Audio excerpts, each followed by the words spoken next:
Cuarto Poder hemos hecho numerosos reportajes sobre los transgénicos, los alimentos genéticamente modificados. Numerosas voces en contra se han manifestado de la posibilidad de que los transgénicos se comercialicen libremente en nuestro país, entre ellas tan reconocidas como el chef Gastón Acurio y como el ministro de Ambiente Antonio Brac. Por eso ha llamado la atención y ha generado muchas sospechas el momento y lo silencioso que se ha terminado por publicar el reglamento que les abre la puerta a los transgénicos, publicado el 15 de abril. Algunos dirían entre gallos y medianoche. El reportaje sobre el tema lo trae Anuska Buenaluque. El gobierno ha legalizado la entrada de los ilegales, de los que tenían prohibido el ingreso al territorio peruano. Aprovechando el letargo del pasado fin de semana, el Ministerio de Agricultura publicó este decreto que autoriza, entre otras cosas, la entrada de semillas transgénicas al país. Esto de transgénico le puede sonar a chino mandarín, pero es fundamental entender de qué se trata, porque el ingreso de semillas transgénicas puede afectar de forma irreversible a la biodiversidad, a la economía, al modo de vida de miles de personas y a algo tan cotidiano como es su alimentación. Un transgénico es un organismo vivo genéticamente modificado, es decir, es un ser vivo creado en un laboratorio mediante transgénesis. Esto parece que cada vez se complica más, pero no es así. La naturaleza ha creado seres vivos, especies y barreras entre ellas. Existen bacterias, virus, humanos, plantas y animales. Cada ser vivo tiene un código genético que lo hace diferente del resto. Por ejemplo, usted es rubio o moreno debido a un gen en particular. Un pez es resistente al frío en base a otro gen y así sucesivamente. De forma natural, las especies no se intercambian genes, cualidades. Dicho en fácil, de forma natural, un pez no le pasa a una papa su capacidad de resistir el frío. Pero ahora, y gracias a la técnica de la biotecnología moderna, se puede hacer esto: identificar, aislar, transferir e insertar el gen de un ser vivo de una especie a otro. Es decir, en laboratorio se puede lograr que una vaca dé más leche transfiriéndole la hormona de crecimiento del hombre, o que una papa sea más resistente al frío luego de que se le haya transferido el gen de un pez de Canadá, o también que un maíz sea resistente a las plagas insertándole en su ADN las características de una bacteria. Por el momento no se han confirmado daños para la salud fruto del consumo de productos transgénicos, pero prima el principio precautorio de más vale prevenir que lamentar. Lo que sí está demostrado es el llamado flujo génico o contaminación genética que se puede dar por polinización cruzada. Es decir, que un cultivo transgénico contamine a un cultivo no transgénico. Por ejemplo, si se cultiva maíz transgénico resistente a insectos al costado de un maíz gigante del Cuzco, por polinización, el maíz transgénico se puede contaminar. Se contamina el producto y la semilla. El riesgo, por lo tanto, de que ingresen estas semillas transgénicas es que contaminen los cultivos orgánicos, nativos y convencionales. Y hay que tener en cuenta, además, que el Perú es un centro de origen de muchas plantas. Es algo así como una gran biblioteca genética del mundo. El propio Ministerio del Ambiente se ha manifestado a favor de un Perú libre de transgénicos. Año 2008. La posición del ministro es que no entren, que nuestro negocio futuro es lo orgánico, lo natural, y ahí tenemos un campo inmenso en el siglo XXI. Ministro del Ambiente, año 2010.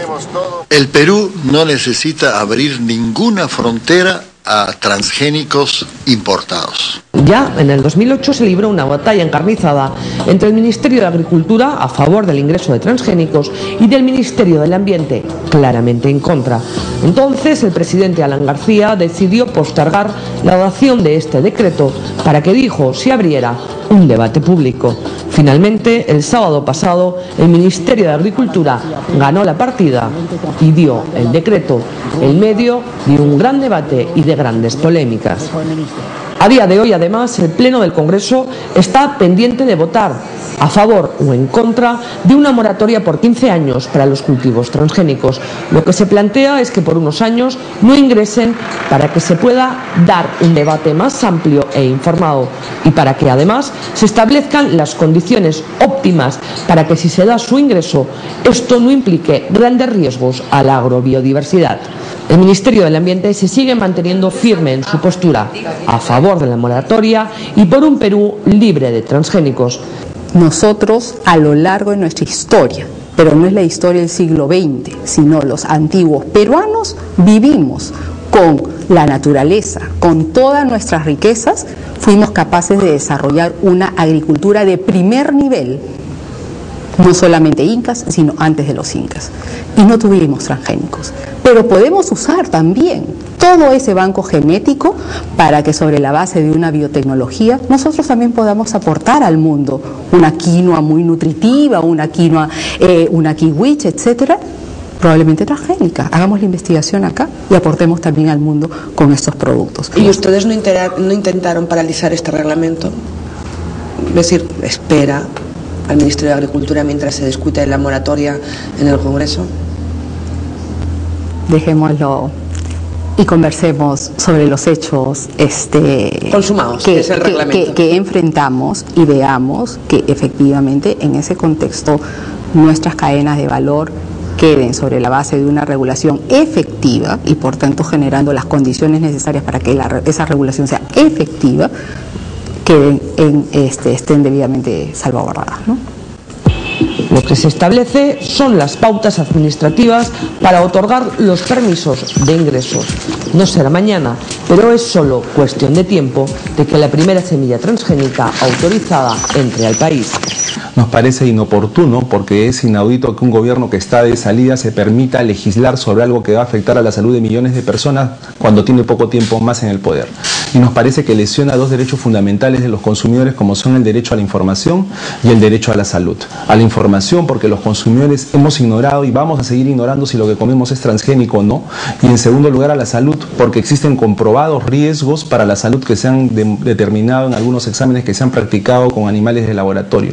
Además, está el tema de la contaminación biológica, porque los suelos en los cuales se siembran los transgénicos ya no te sirven para los cultivos biológicos y además está la contaminación a los terrenos vecinos a través del aire, a través de los insectos, etc. Todo esto es un verdadero atentado contra una serie de los derechos de los consumidores. El Ministerio de Agricultura ha regulado 11 actividades relacionadas con los transgénicos, con fines agrícolas y forestales, que van desde la investigación a su cultivo, y solo prohíbe expresamente el ingreso de semillas transgénicas que han sido objetadas en otras partes del mundo. Por ejemplo, el maíz MON 810 de Monsanto, que ha sido prohibido o rechazado, por el gobierno alemán, o la hormona transgénica de crecimiento bovino, que ha sido rechazada por la Unión Europea. Estos indefectiblemente no podrían entrar al Perú. Además, la ley establece que solamente van a poder admitirse transgénicos en el Perú que hayan sido probados en otra parte del mundo, ¿no? En otro país. O sea, ¿no se va a poder investigar en base a la biodiversidad peruana? No se va a poder desarrollar transgénicos en base a la biodiversidad peruana, ¿no? Lo que se quiere evitar es que el Perú sea